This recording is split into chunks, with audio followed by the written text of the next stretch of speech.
¿Qué tal? ¿Cómo está? Le damos la bienvenida a El Explicador de Enrique Ganem y María de Los Ángeles Aranda. Una de las consecuencias más valiosas del trabajo científico es que no importa en qué esté usted trabajando, paleontología, el estudio de la forma en la que se mueven los electrones alrededor de los átomos o lo que usted quiera, es que acaba usted generando la descripción de un hecho verificable. Consigue usted conocer un pequeño detalle de la naturaleza. Inicialmente ese detalle parece inútil. Casi cualquier trabajo científico genera hechos que a primera vista parecen inútiles.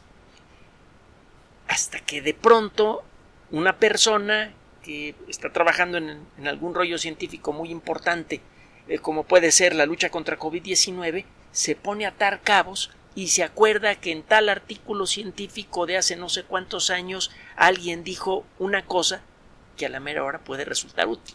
Déjeme explicar.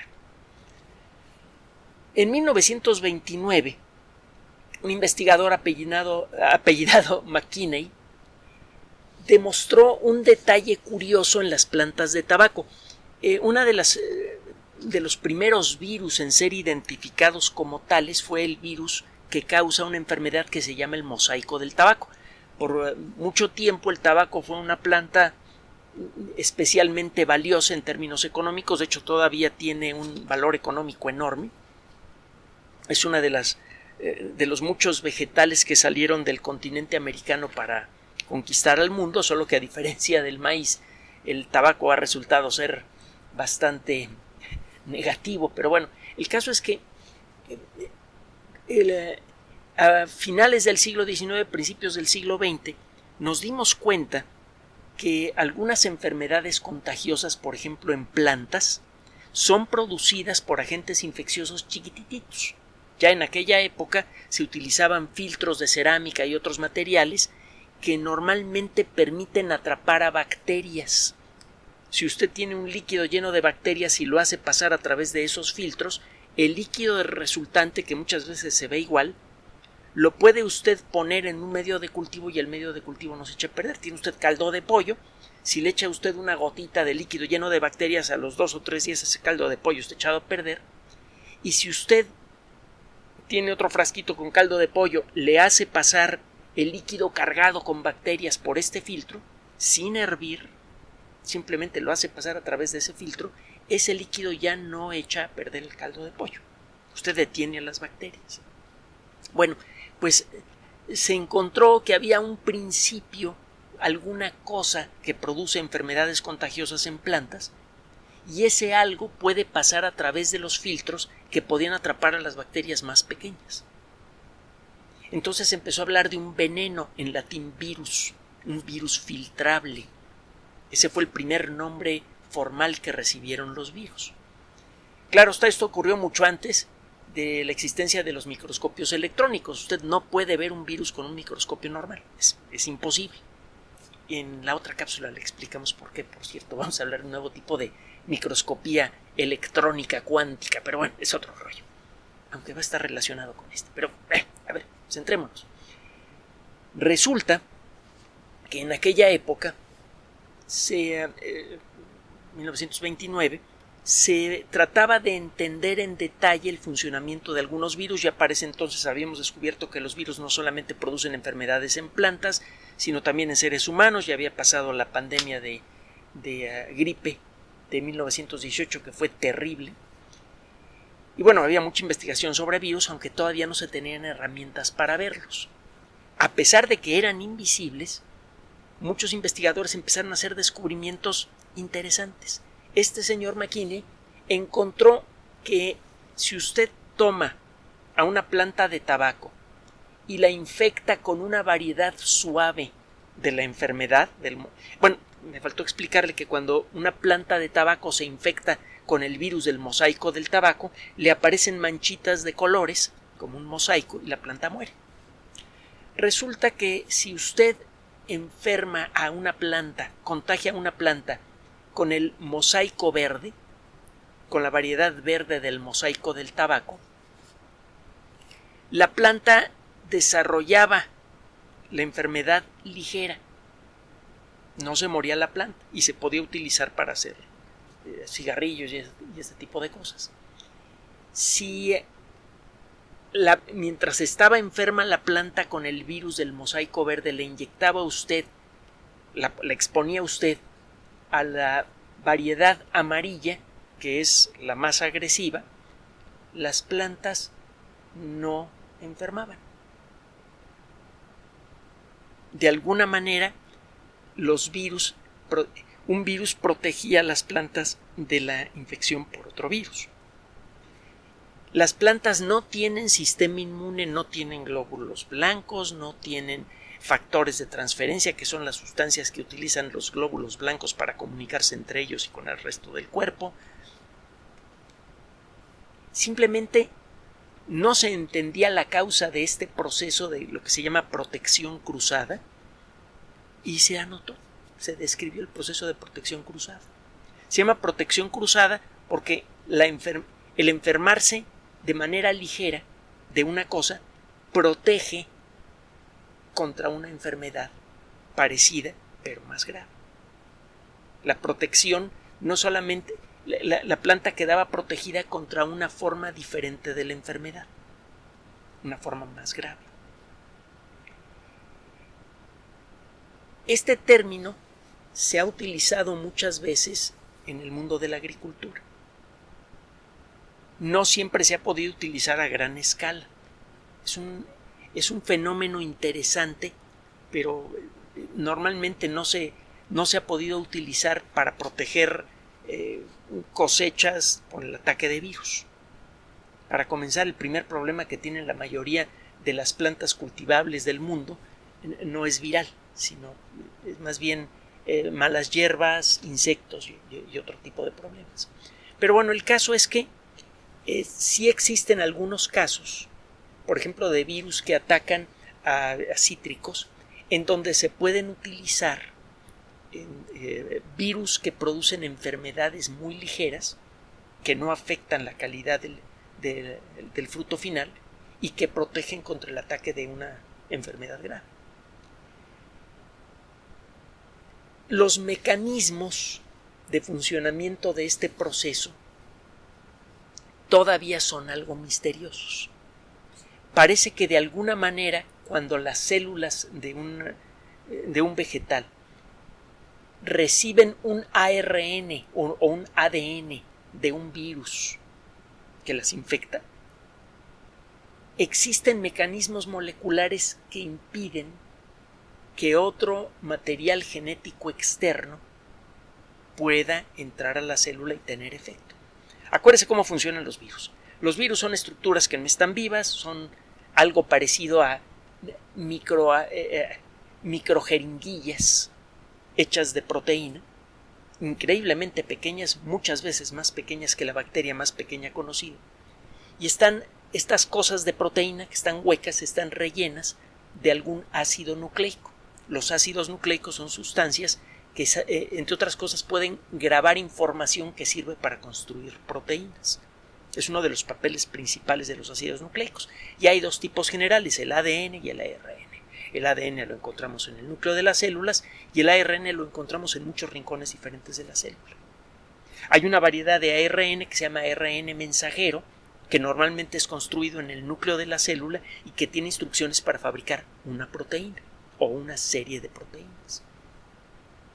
Muchos virus, por ejemplo SARS-CoV-2, a la hora de fijarse accidentalmente a una célula susceptible, le inyectan un ARN, algo parecido a un ARN mensajero, que le da instrucciones a la célula para ponerse a fabricar todos los elementos necesarios para ensamblar copias del virus.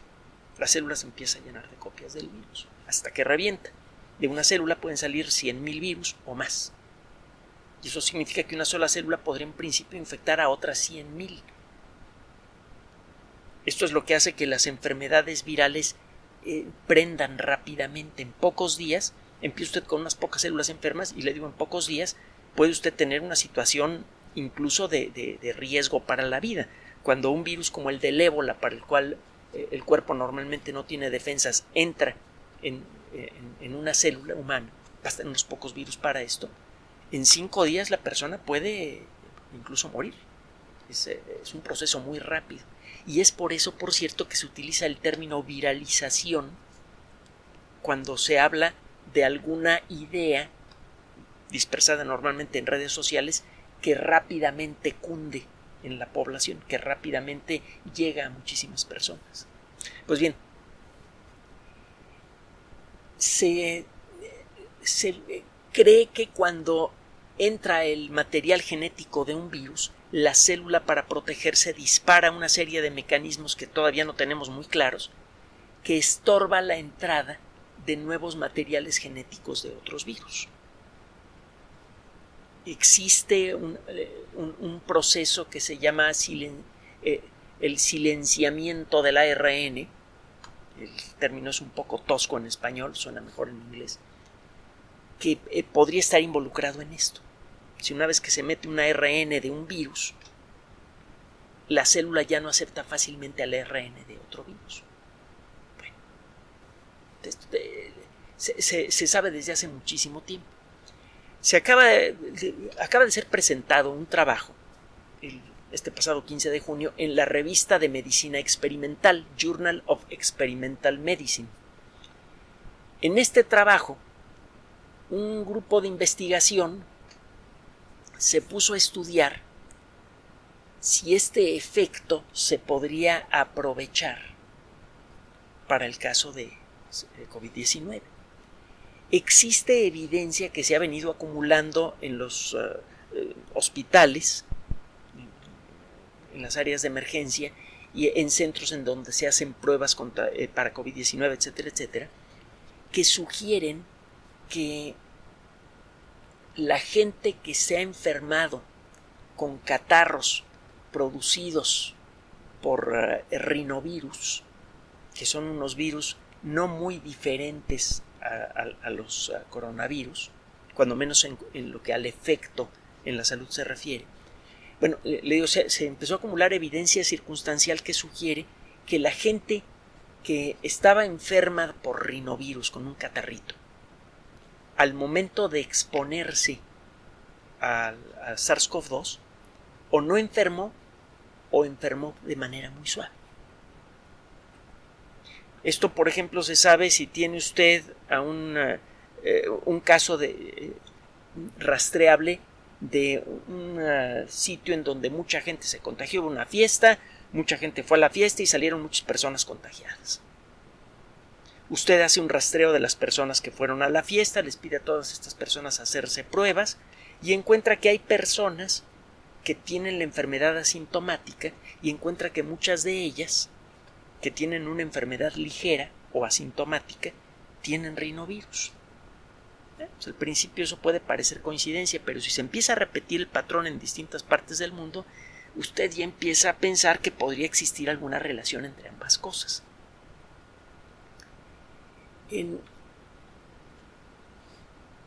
Ya se han publicado 2 o 3 trabajos con respecto a esto que le voy a platicar. El nuevo trabajo es un poquito más profundo. Los investigadores de este estudio realizado en la Escuela de Medicina de la Universidad de Yale, que efectivamente cuando los rinovirus entran a nuestro sistema respiratorio, estimulan la actividad de genes que están relacionados con el interferón. Bueno, con los interferones. Acuérdese que los interferones son unas proteínas pequeñas que producen las células que son atacadas por un virus. Es una especie de señal de alarma química que mandan estas células para llamar la atención del sistema inmune. Es una forma de decir, oye, yo tengo virus.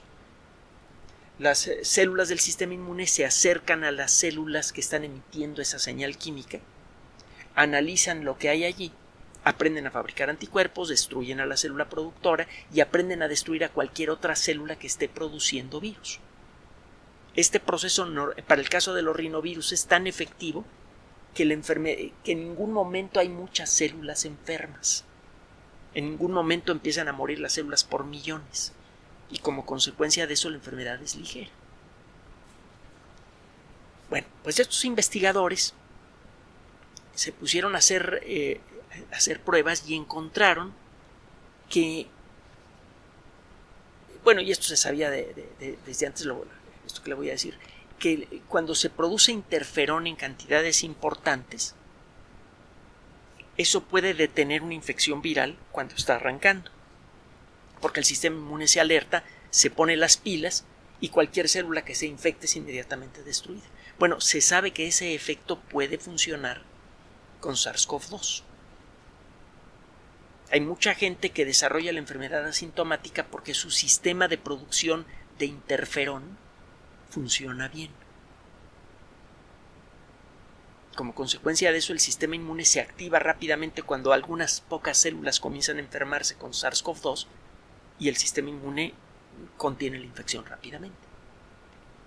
Bueno, pues estos investigadores encontraron que la infección por rinovirus activa el mismo sistema de interferones que se sabe que hace que la gente que mucha de la gente que se contagia con SARS-CoV-2 desarrolle únicamente la enfermedad asintomática o ligera. Ahora, aquí viene la complicación con este descubrimiento. Usted puede darle a una persona interferón directamente. Hay gente que tiene un sistema de producción de interferón que no es tan bueno, que no reacciona tan rápido a una infección. Eso podría explicar por qué algunas personas desarrollan enfermedades más severas, no solamente COVID-19, sino otras. Usted puede estimular, y esto se intentó hacer en la década de los 70 o los 80, no recuerdo bien, estimular el sistema inmune con interferones para que ataque al cáncer. Hubo una época en la que se pensó que el interferón podría curar el cáncer. Una vez que el sistema inmune aprende a reconocer células cancerosas, las destruye en un momentito. Eso a veces pasa de manera accidental y se viene una de estas curas milagrosas de último minuto, cuando una persona ya está desahuciada y de pronto se levanta de la cama. Estas remisiones espontáneas ahora se entiende que son como consecuencia de la activación del sistema inmune, y si eso se pudiera repetir para todos los casos de cáncer, podríamos curar el cáncer con facilidad. Es algo que empieza a hacerse de manera más o menos directa con la famosa inmunoterapia, de manera muy tosca. Todavía falta mucho camino por recorrer. Pero bueno, existen terapias con interferones que se han aplicado en distintas circunstancias desde hace décadas. Lo que encontraron estos investigadores es que si usted estimula el proceso de activación de interferones con virus, con rinovirus, cuando está por empezar la infección o cuando está empezando, esto ayuda en mucho a contener la infección.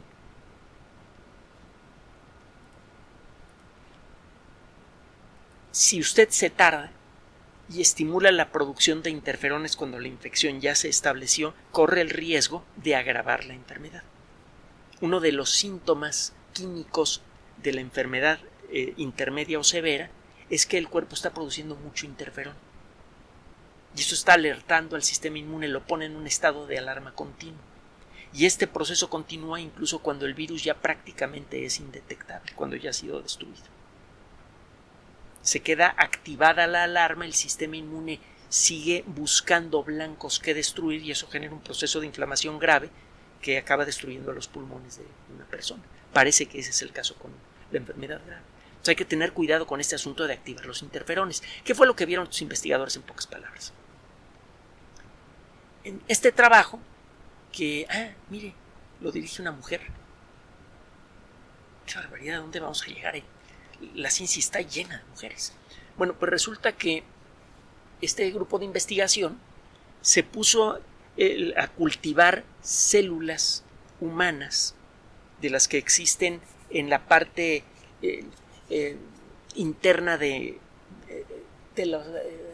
los bronquios y de los pulmones. Estos cultivos de tejido son relativamente fáciles de hacer desde hace un buen tiempo y las exponen estas células a SARS-CoV-2. Durante los primeros días la carga viral se duplica cada 6 horas. Es decir, que la densidad de los virus en estos tejidos se va duplicando cada 6 horas. Es decir, que en un día la carga viral, 2, 4, 8, 16, la carga viral sube 16 veces en un solo día. La cantidad de virus que producen estas células es brutal. Si usted toma el mismo tipo de células y las expone a rinovirus, la replicación de SARS-CoV-2 se detiene por completo. Ahora, si usted bloquea las defensas antivirales, en particular la producción de interferones, las células expuestas a rinovirus, pero con el interferón bloqueado, se enferman igual que las células que no estaban enfermas con rinovirus. Esto sugiere que los rinovirus están estimulando la producción de interferones. Ahora, cuando hablamos de interferones, estamos hablando de varias sustancias diferentes. Hay que identificar exactamente qué tipo y en qué proporción se están estimulando las producciones. Se está estimulando la producción de distintos interferones, ya lo dije bien. Y si eso se puede replicar con una inyección, se podría proteger a personas que sean potencialmente susceptibles a la enfermedad grave, simplemente aplicándoles inyecciones cada cierto tiempo de interferón. Otra posibilidad sería, desde luego, exponer a la gente que puede estar en condiciones susceptibles, por ejemplo, gente que trabaja en transportes públicos o que los usa frecuentemente, a personal de salud, gente que trabaja en centros de distribución de alimentos donde hay inevitablemente mucho contacto. Lo que se podría hacer es desarrollar un aerosol nasal que tenga rinovirus cuidadosamente modificados para producir una infección subclínica. Cuando usted se enferma con rinovirus, pues tiene usted un catarrito molesto. Y el andar todo el tiempo con catarritos molestos puede reducir mucho la capacidad de una persona para trabajar. Pero si usted toma un frasquito y del que saca usted un aerosol, en donde hay virus con modificaciones genéticas que producen una infección tan ligera que no produce síntomas, si usted produce una infección asintomática de rinovirus todos los días, o cada 3 días, o cada X tiempo, con este aerosol, usted podría proteger a la gente que trabaja en estas condiciones de contagios. Aunque el virus entre a sus vías respiratorias, se va a encontrar con células preparadas para enfrentarlo. Esta técnica no podría proteger a todas las células del sistema del aparato respiratorio, pero sí podría proteger a suficientes células para que las pocas células que enfermen no estén relacionadas con una enfermedad grave. Si son pocas las células del cuerpo las que se enferman de algo, usted nunca desarrolla una enfermedad grave, cuando menos no con virus. Esta técnica podría conseguir que cualquier infección por SARS-CoV-2 se vuelva subclínica. Y por lo que se ha visto, la gente que pasa por una infección queda protegida, aunque parece que la gente que queda mejor protegida es la gente que ha pasado por una infección más o menos intensa, más o menos severa. Pero bueno, este mecanismo no solamente podría proteger contra el desarrollo de la enfermedad grave, sino que además de manera secundaria, podría servir como una especie de vacuna indirecta. Usted tendría la enfermedad asintomática y su cuerpo aprendería a protegerse contra SARS-CoV-2, cuando menos un tiempo. Esto daría más tiempo para dispersar vacunas en la población. Podría ayudar a empezar a contener los casos graves, que es lo primero que se quiere detener, incluso antes de que se pueda vacunar a las 8,000 millones de personas que somos en el planeta. Casi 8,000 millones de personas. De pronto, un viejo fenómeno conocido para los expertos en virología y que se utilizaba de manera muy limitada en la agricultura, podría convertirse en un aliado importante, fácil de implementar para la lucha contra el COVID-19. COVID-19. Esa es otra de las ideas que hay que mantener en mente cuando piensa uno en COVID-19. Además de que tenemos vacunas efectivas, además de que tenemos medicamentos que están ayudando a cada vez más y más a las personas con enfermedad grave, contamos con un montón de hechos conocidos generados por científicos a lo largo de décadas, y tarde o temprano alguno de ellos puede resultar valioso para la lucha contra COVID-19. Estamos mejor armados de lo que creemos para luchar contra esta pandemia.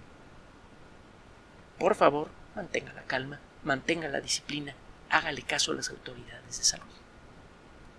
Gracias por su atención. Además de nuestro sitio electrónico www.alexplicador.net, por sugerencia suya tenemos abierto un espacio en Patreon, El Explicador Enrique Ganem, y en PayPal, elexplicadorpatrocinio@gmail.com, por los que gracias a su apoyo sostenemos este espacio. Puede usted descargar gratuitamente estos audios en formato MP3 en Spotify y en iTunes como El Explicador sitio oficial, y en SoundCloud como El Explicador, y con formato de video en YouTube en El Explicador sitio oficial. Recuerde nuestras redes sociales de siempre: Twitter Enrique-Ganem, y en Facebook Enrique Ganem sitio oficial, El Explicador y los grupos que usted ya conoce. Finalmente, El Explicador siempre somos María de Los Ángeles Aranda y Enrique Ganem. Gracias.